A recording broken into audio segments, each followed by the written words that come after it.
বাঁধাকপিটা আজ আমিষ নিরামিষ দুভাবেই করে দেখাবো। বাঁধাকপিটা সরু সরু কেটে নিয়েছি, বড় বড় করে আলু কেটে সেটাকে তেলে লাল লাল করে ভেজে ওর মধ্যে বাঁধাকপিটা দিয়ে নুন হলুদ দিয়ে নেড়ে চেড়ে সেদ্ধ হতে দিয়েছি। এই সময় জলটা বেরোয়, যাদের থাইরয়েডের সমস্যা বা বাঁধাকপির গন্ধ ভালো লাগে না তারা এই জলটা ফেলে দিতে পারেন। এবার ঢাকনা দিয়ে সেদ্ধ হতে দিয়েছি। পেঁয়াজ রসুন সরু সরু করে কেটে নিয়েছি, আর আদা টমেটো ধনে জিরে গুঁড়ো দিয়ে একটু জল দিয়ে গুলে নিয়েছি।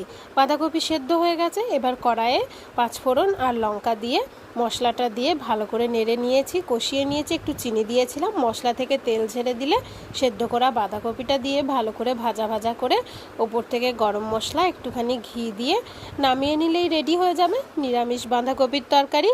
এবার আমিষ তরকারিটা বানানোর জন্য কড়াইয়ে তেল দিয়ে ওর মধ্যে রসুন আর পেঁয়াজটা লাল লাল করে ভেজে নিয়েছি। এবার করে রাখা তরকারিটা দিয়ে নেড়ে চেড়ে নামিয়ে নিলেই রেডি হয়ে যাবে, যা ভাত রুটি সব কিছুর সাথেই অনবদ্য।